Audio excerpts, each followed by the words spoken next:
Hello, my name is Marla Hatrack. Before we move ahead today, you can see that I'm going to first of all describe myself. I'm a blonde woman with black glasses and dangling earrings.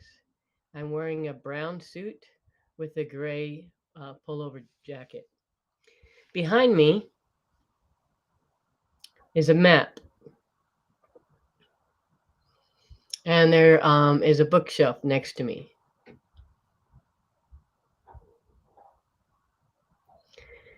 Our CAD president, Kavita Papaya, would normally now come to the front, but is experiencing some technical difficulties.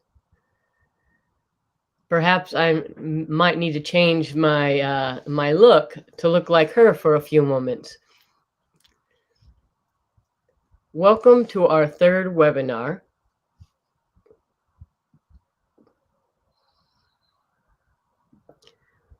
We will have 8 webinars in this series, and this is the third.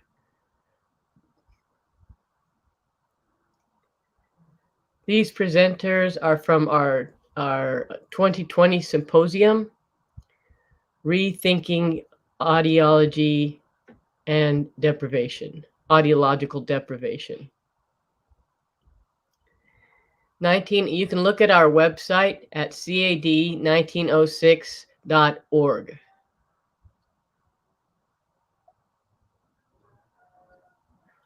There you can find our proceedings.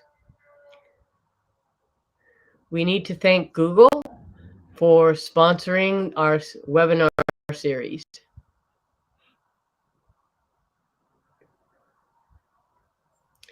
First of all, I'm going to discuss some ground rules. If you have a question, you can type your question using Facebook or YouTube. We will hold your questions until 30 minutes of presentation time.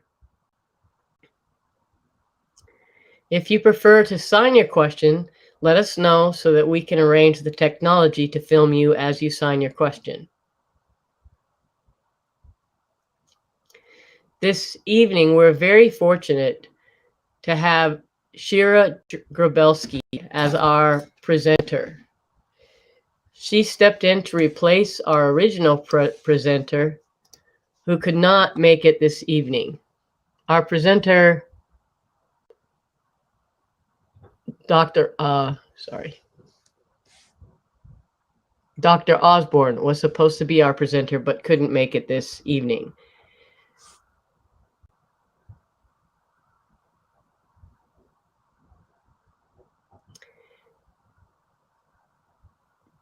Shira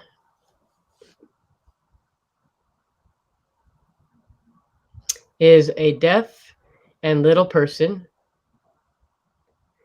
She calls herself deaf and disabled.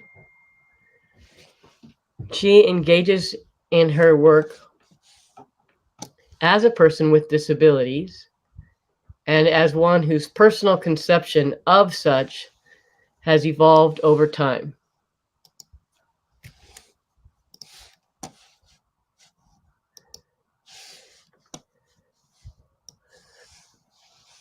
Before she moved to Massachusetts, she was working at the Learning Center for the Deaf in Massachusetts.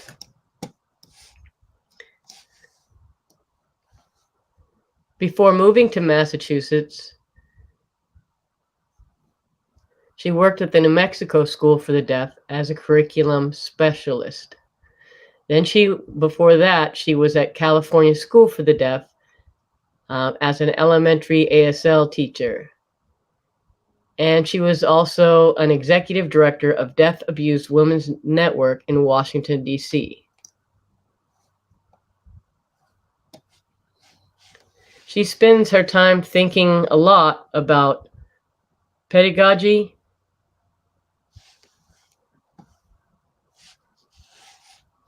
social justice in education, education reform, and she also loves the outdoors as well as the arts. She will be speaking for 30 minutes, and then for the last 30 minutes, we will open up for Q&A. So welcome Shira as she discusses cultural humility. Hi, everyone. Thank you for the nice warm welcome. I'm very pleased to be the presenter for this symposium. I will be talking about visual. I'm going to give my visual description. I'm blonde with bold, thick rimmed glasses and sparkling earrings. I have a dark blue blazer with a green button-down collared shirt. Behind me is a yellow wall. I'm thrilled to be here this evening. I know some of you from Massachusetts, and I know many from California, where will always be have a special place in my heart. It was my home for a while. And Dr. Leanne Osborne was supposed to be the presenter tonight. I feel honored and humbled to be stepping in for her. We're talking cultural humility, the topic of cultural humility. And I thought about that. As I thought about that topic, I found myself really fascinated, and I'll share some of that tonight.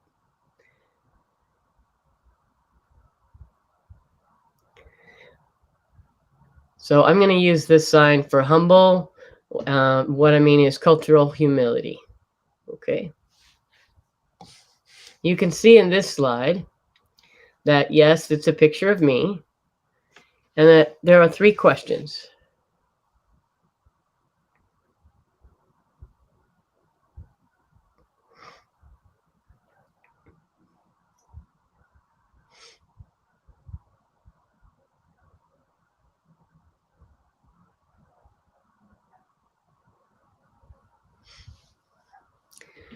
You can see the relation between the questions, and I will talk about our potential answers.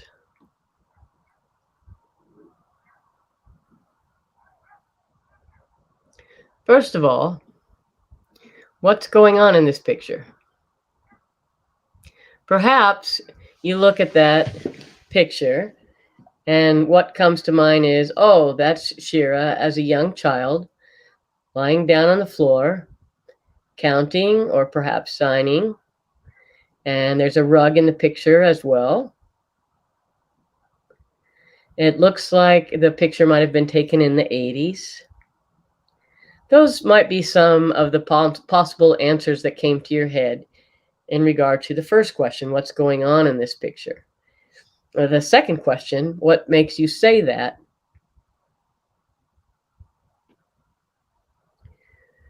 As you commented, or as I commented on some of the possible answers to the first question about what's going on in the picture, is because I said it was me, Shira. Yeah, it looks like me, maybe. Or I said blonde.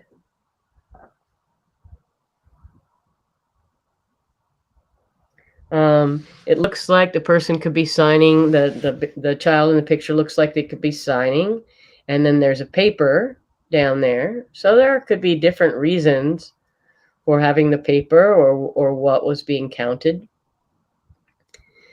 That leads us to the third questions. What more can you say about the picture? What else do you notice? Maybe you didn't notice something at first, and as you look again, you notice something else. Maybe if you take an opportunity to step back and think a little bit more, you might say, oh, the child doesn't look frustrated. The child's laying down and looks relaxed. You might say, maybe it's at night. Maybe this picture was taken at nighttime.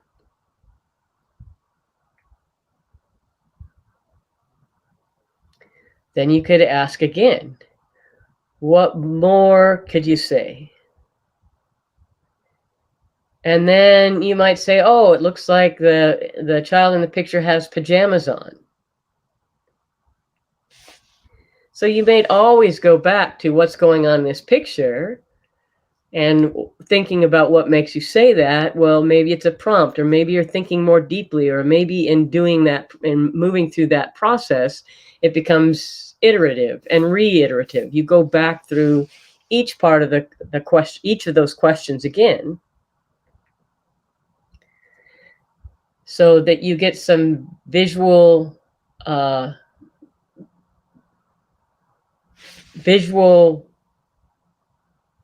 thinking strategies.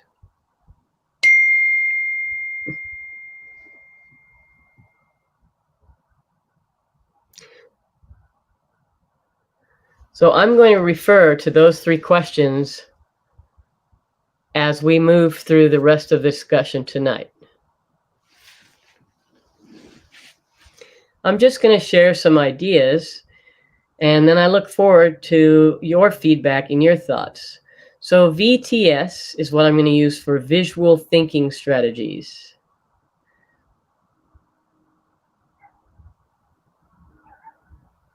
Dialogue involves other people. It's not an isolated activity.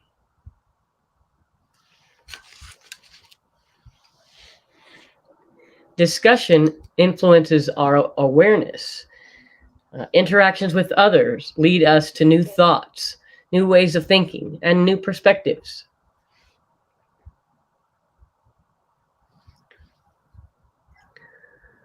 Often you can see that museums or exhibits will know how to elicit certain questions. I don't have much training in visual thinking strategies, but those strategies are used in certain areas, like in a museum. And I thought I'd bring those strategies to you this evening. So in looking at those 3 questions, and looking at deaf blind people, deaf disabled people, hard of hearing people, persons with various communities, and you overlay these 3 questions in looking at these communities, we can look deeper and deeper and begin to make more and more observations.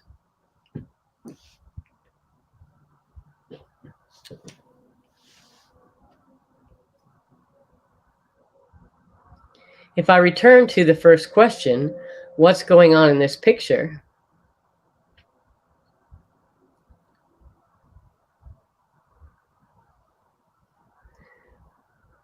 We might first ask ourselves, what's the image? Right? What's the picture? What's the image? What do I see? Maybe it's not a visual picture, a photograph, but it may be a setting.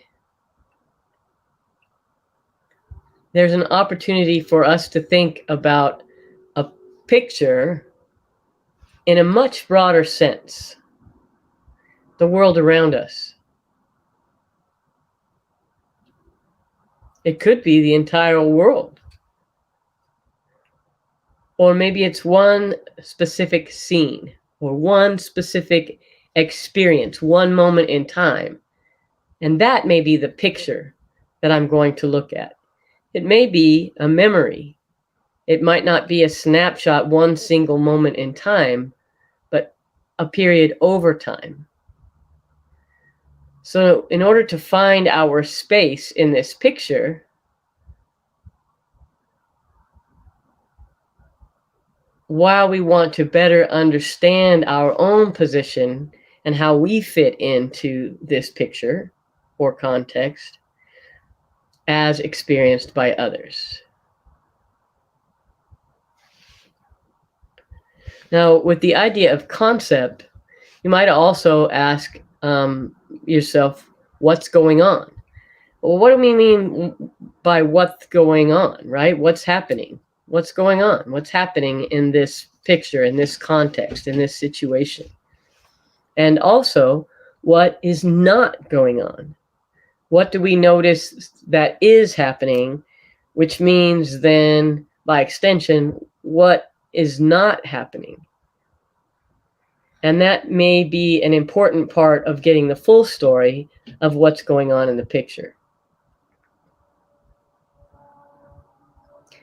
And we also have to think about what we don't notice. Maybe take a moment to think about, why did I not notice that? Why did that not stand out to me? Why did that seem so natural? Why did I filter it out?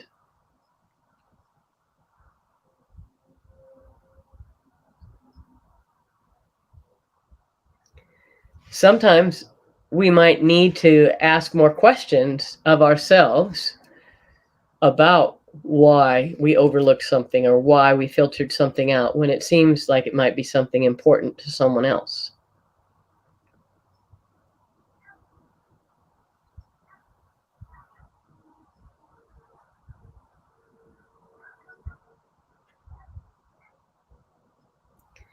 The second question, what makes you say that?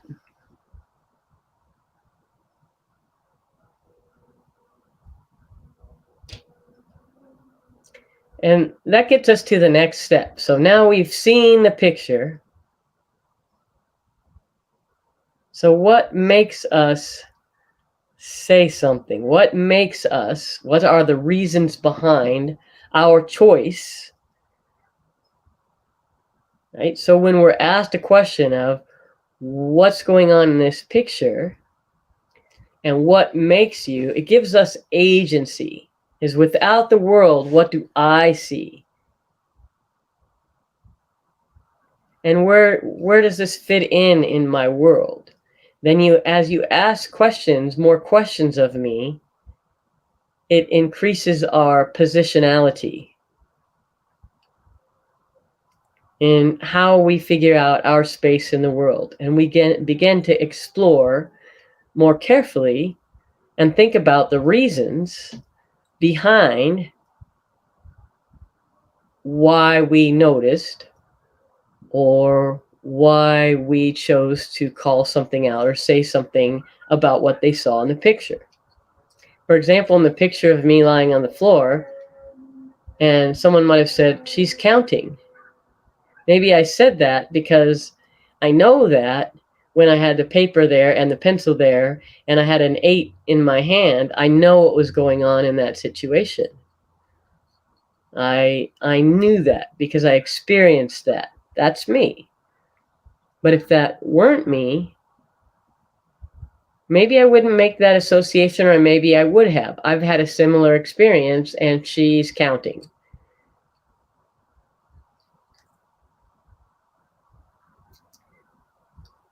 So looking at what makes us say or do something, that's looking at our own internal reasons, our own internal bias. And those are the reasons that influence our thoughts. In that picture where I was counting, maybe you noticed that she didn't look frustrated. I said that was one of the things. I hated math. I could imagine 5 minutes later that I became frustrated with it. But my experience with math, if my experience with math wasn't frustrated, I'd be like, oh, she's not frustrated, or she doesn't look frustrated. So my own experiences with math could affect what I notice and choose to say about the picture. When I saw that picture of myself as a deaf kid,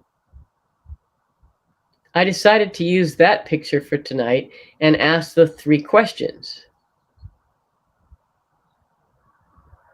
I just attended a webinar run by Harvard's Graduate School of Education. They have a great series called Education Now.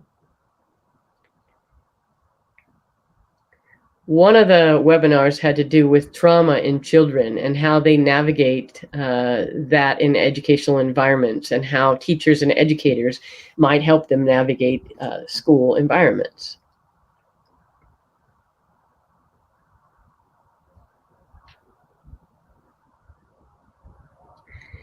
They talked about telling your own story, and that's a very important part of the healing process. When we explore what we believe and we start to tell our stories, also when we ask other people what they believe and what makes them say something, we invite them to share their stories with us. And that sense of agency, of allowing someone, inviting someone to tell their story is empowering. And it's very powerful for deaf, disabled, deafblind, hard of hearing people. I do have a story to tell, and I am a protagonist in this story. The story might have ups and downs. It might have good parts and harder parts, but just inviting people to tell their stories is empowering. And that's the thought about cultural humility, is learning what's mine, but also inviting others to explore. And we want deaf children to grow up feeling that they are part of this broader picture. They're not marginalized and off to the sides. They're not something that we filter out as less important than my own beliefs. So it brings them back to the forefront and brings them back into my picture as well.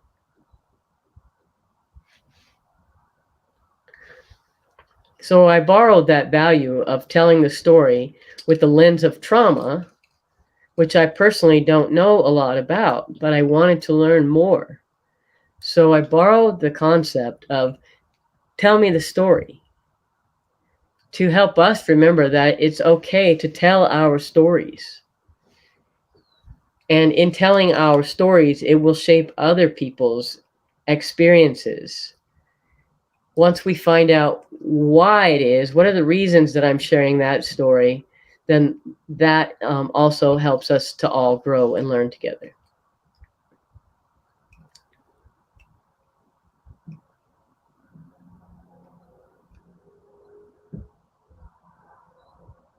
The third question is, what more can you say? What more can you say about the picture?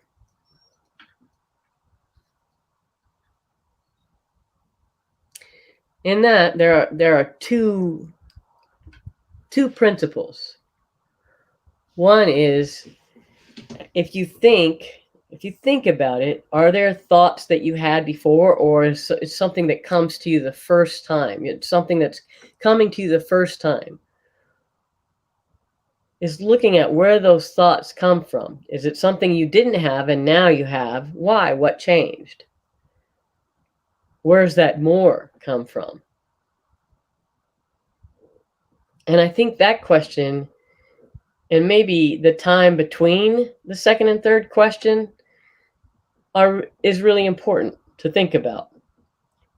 So we comment on what we see, and then we tell our reasons why, what made us say that. And now is the time to say, what more can you say about it?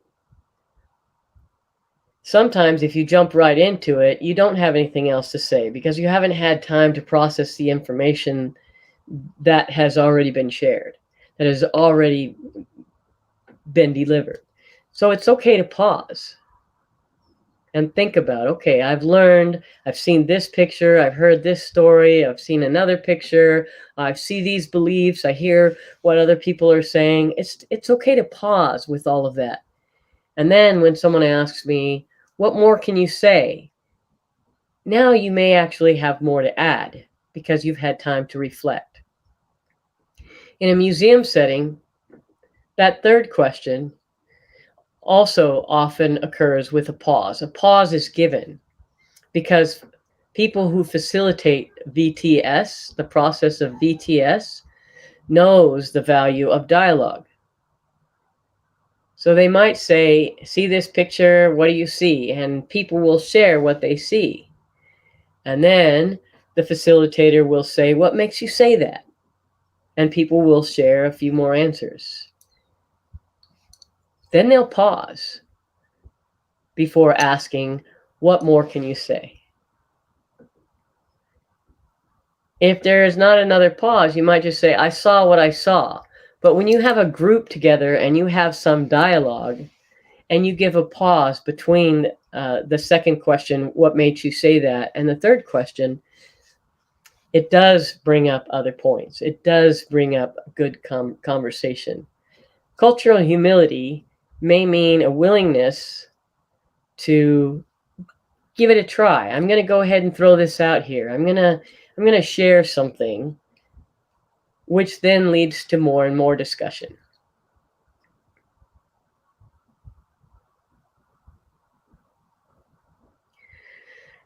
And this kind of dialogue that involves multiple people gives us a plurality and a substance that we can then integrate individually in our own lives and use to reinforce our own cultural understandings and cultural humility. I just use the signs understanding, but it doesn't mean a full comprehension. Cultural competency means that you learn, but the idea of learning, of reaching a max, of reaching a threshold and being like, I'm done, no more questions, see you later, I've gotten this, I've got this. Cultural humility is an understanding that always grows. We're always continuing to learn and grow from each other.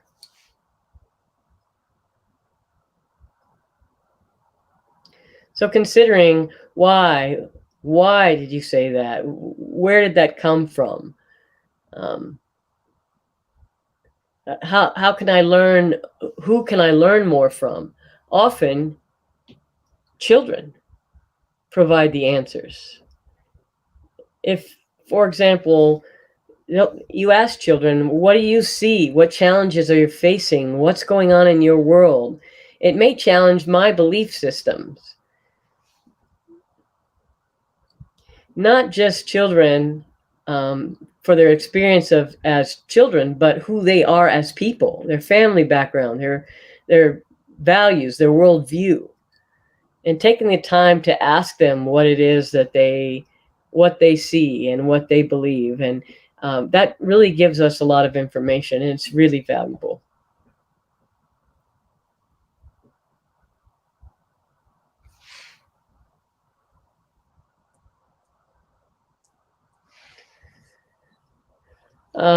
This may seem like a sudden shift because this slide doesn't look like it has to do with VTS. But hang on, you'll see the connection.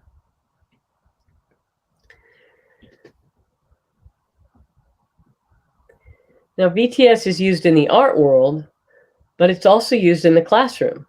You might, in a science class, so what do you see? And what makes you say that, right? So I borrowed VTS from the art world. But now I'm going to talk about a language or linguistic study that talked about prescriptivism and descriptivism. Prescriptivism and descriptivism.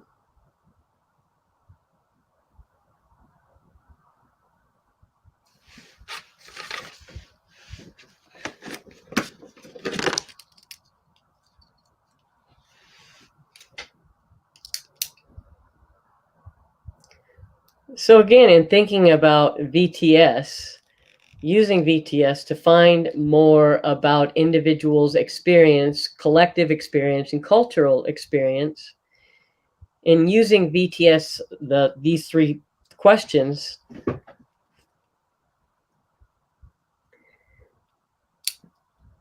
because that information comes to me is that I acquire it in an authentic means through an effort to ask, tell me more, why is that?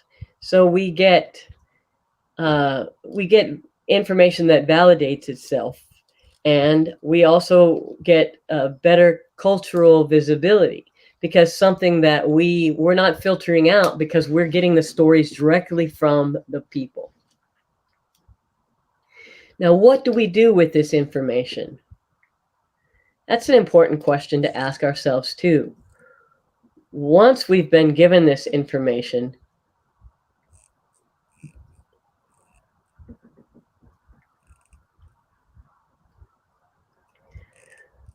we can't make it into a simple formula.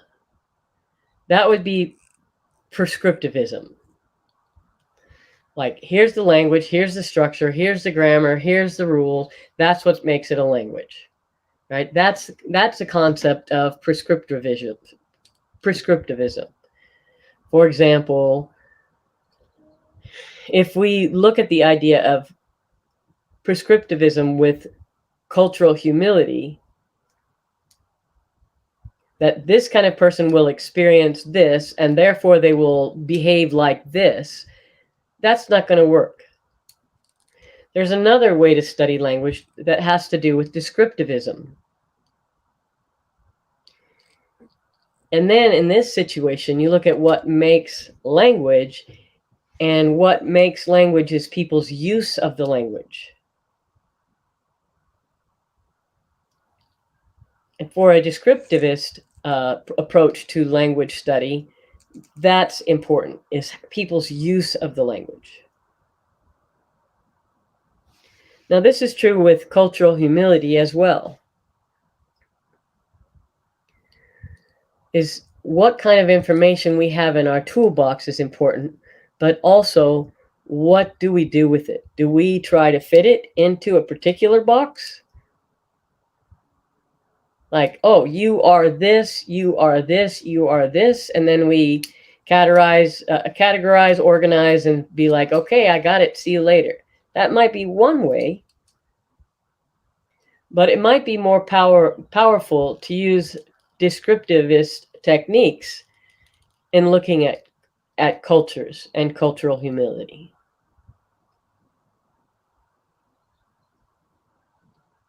And in this situation, I might have an analogy that there's a pegboard, which gives us flexibility. You've shaped my understanding, and I can shape somebody else's understanding. So I can put something on a pegboard according to how I think it might fit, but tomorrow I might change it because I have a new understanding and a new learning.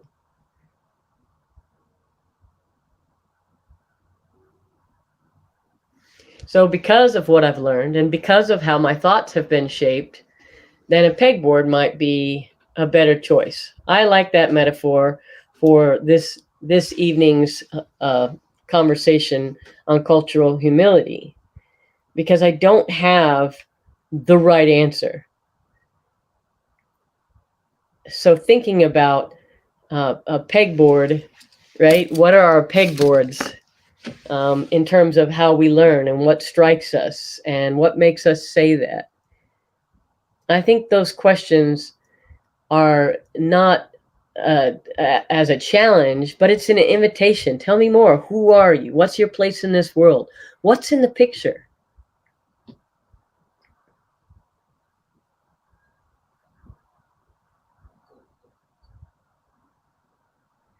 So those are just some things that I have been thinking, and I could talk about it a lot more, but I think I'm going to share a little bit more with you in the next couple minutes, and then I want to meet you and find out what your thoughts are, learn about what struck you and what things came to mind. So the VTS is the framework that I used to help us think about how to dialogue. With this approach, there is no one right or wrong answer, but it will guide us to increase our understandings based on the context of a variety of individuals. And that leads us to a process of finding our place in a picture. I know there's a lot more to learn. There's a lot more to learn from my stories and from your stories. But I think we all have a lot to learn, and how we can continue to practice learning to apply cultural humility. I think one way is to become more involved in a variety of different pictures in the world. Step into different pictures and remind myself that I am both what I am now and I'm much more, as the world around me is what it is, and the world around me is much more as well. Thank you.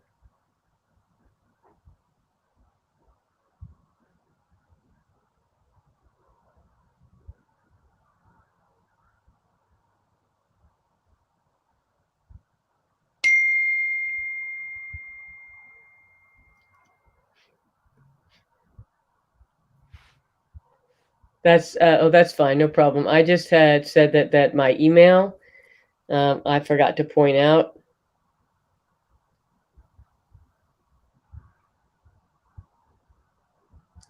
So feel free to contact me through my email if you have something about that you wanted to share with me as well.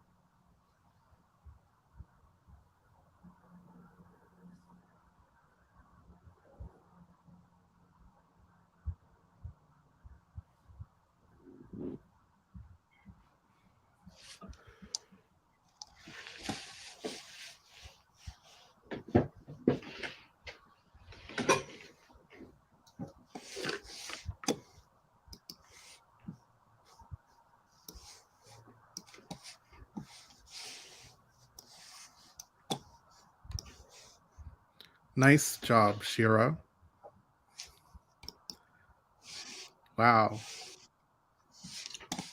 It's a hard work lecturing. I know that you need that moment to take some water in, and it was really a beautiful job. We do have some comments from Facebook. I see Shira said, oh, somebody said, Shira, beautiful job. Really beautifully said. Another comment says, wonderful. And another comment says, good job, Shira. Another comment says, wonderful job, Shira. Thank you. And then I have a few questions here. I expect more will come up as we get going. Are we ready? Can you explain more about the word positionality? What does that mean? Can you expand more on that topic and relate it to cultural humility? Yeah, great question. So, as time goes on, we kind of learn more about things. And I think for me, thinking about positionality, it is the English word, looking at the English word of position. A person has a position in relation to others. You think about that in a school setting, for example, as an educator working with students, thinking about what is my positionality in relation to them. And maybe that's different than my positionality in relation to a best friend, and my positionality to me as a white woman, as a deaf disabled person, working with deaf students and their various identities. And how do we meet? What is our positionality? And in the education sphere, some people say, well, teachers are supposed to be neutral. We're not supposed to have opinions. We have to be neutral in that way. And the idea of positionality challenges that approach instead and says, no, we are who we are. We should not push aside our positionality, our humanity in regards to those who are around us. It's important to recognize and use that in school, for example, with, how you're engaging students. And like I just talked about, using that idea about tell me more, tell me about who you are, how you see these things, so I can learn your place in the world. I can talk about mine, and we can learn how we relate to each other. Yeah, I've learned that that's a word from anthropology. Is that correct? Is that where that word is first from? Shira said, I'm not sure where it is originally, which domain it comes from. Cultural studies do use that word, so maybe cultural anthropology could use that, thinking about a researcher and a researcher being cognizant of their own positionality in terms of looking at the subjects that they're studying or the field that they're studying and their positionality in relation to that field and that space, and that their positionality is going to have a ripple effect, and they can't just ignore that, right? They're not just a researcher, but their identity, their presence, being there is going to impact that community and that space. So thinking about that then, if you don't consider that and then that causes a barrier, well, I mean, what would you suggest thinking about that and that positionality? If there's a barrier between two, or there's a barrier of language between two, and that comes between us, what would you suggest? Yes, I think barriers happen in a lot of different contexts, right? Research and a group that they're studying makes sense, or interpreters with consumers. It's important that they both understand their positionality within that context. So maybe they'll recognize, okay, this person, their access, their privilege versus someone else's access and abilities, right? I think it's really important that we recognize that type of positionality. And really to recognize that takes practicing naming this and working together and asking each other for more. And also, maybe not necessarily asking directly, but asking, where does that thinking come from? It's not a challenge, right? But instead, it's an ask. Can you tell me more about this? Great. I remember from Dr. Osborne's comment was talking about challenge, and it's not challenge, but more about navigating and understanding. So Shira, I really appreciate that comment and that understanding and that perspective. So next question. So how can deaf students with language deprivation tell their stories? How can we expect them to, or how can they express that on their own? And what's your experience with that? Great question. I think there are a lot of different ways to do that, of communicating and expressing oneself. And even I believe that students who maybe are language deprived and express themselves in a different way, maybe in anger or being upset about something, or it looks like language is not happening. Someone says that language is not happening, but no, that is communication. They are upset. And then we can turn inward and ask ourselves, what else can I say about that situation? What else can I say about what happened? Or what happened right before they became upset, right? And using that as an anchoring point, I would call it, right? An anchoring point to recognize that context, right? This situation happened, fine. But look at my role in that, my positionality in that situation. Who am I? Do they feel connected with me? What does our relationship look like? And then encourage them to express themselves in different ways. If it's anger, okay, do you want to hit something? Do you want to scream? And both of those are stories. If they want to hit something, maybe they like being physical in that way, and I can learn something about them. If they want to draw or they want to write, then that can tell me something about them as well. And all of that is about that, is a part of that person's story. And within that, then you can expose them to more vocabulary and then get out more of their stories as well. Wonderful. Okay, next question. Some of your ponderings that you shared with us, would you categorize some of them as inference? Yeah, there is something called mental models.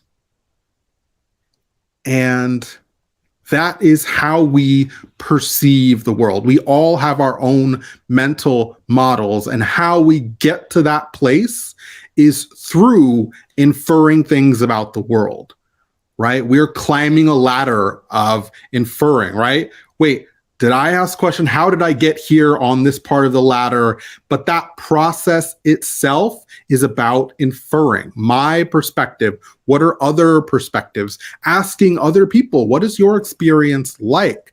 And then we can come to a similar mental map or have our own mental maps and then have that discussion about how we've got there. And I think, yes, that is part of that is a journey of inferring. Okay. Next question. I see that there's another comment here. It's so good to see Shira. She's a wonderful presenter. Okay. And now I think this is the last question. Where can we learn more about prescriptivism and descriptivism and how those two interact? Really, it's a language study and a study of the world. And there are a lot of different articles about those two items. And it's not necessarily called a theory, but more of an approach. So traditionally, things have been more prescriptivist. And as time has gone along, as people have done more research, there's been a recognition of an approach that's descriptivist. So it's more informative because it has to do with unpacking language and language variations and how does that happen and communities of practice and looking at their languages. So my best suggestion is the internet. I feel like that's an awful answer to give, but it's really a great place to start to look at that. And I think if you start there, you'll find connections from there to not other communities, but to look at art. Does art have that type of thing? Does education have that type of thing? Like, I believe so. We don't use the same terminology necessarily, but the approaches are there in those places as well. Okay, so that's all the questions that we have from the audience for tonight. I guess I'll say last chance for questions. And everyone was able to see Shira's email. So maybe people are shy about asking these questions here, and instead they jotted down your email and we'll send you a question that way. So any other last minute questions?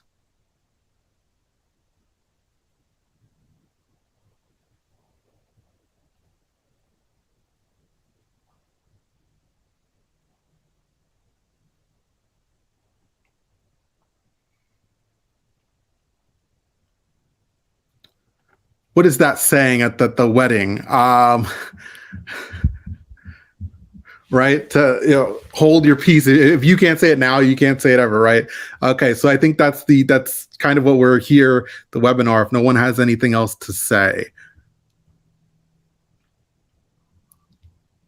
Well, maybe if a question comes up, you can ask me, and if not, there's other people who have perspectives on this, and maybe through dialogue, those answers could come up, right? Maybe that pegboard idea, if you have a question that came up and you rearrange your pegboard and you find that question, then you can put that together and email Shira. So I guess we're ready to close. I want to thank Shira for coming in and stepping in and being with us tonight and presenting. We really appreciate it. Next month, yes, thank you, Shira. And next month is May. So next month is going to be our 4th of 8, and that's going to be Dr. Michelle Burks, and they're going to be presenting on the new 4-letter F, and that's on May 26th. And it's saying that just fine is not okay. That's what that presentation will be about. And so I'm looking forward to seeing you next month and having Kavita, our CAD president, here and back with us, and hopefully no more technical difficulties for Kavita. Okay, that's it. Thank you.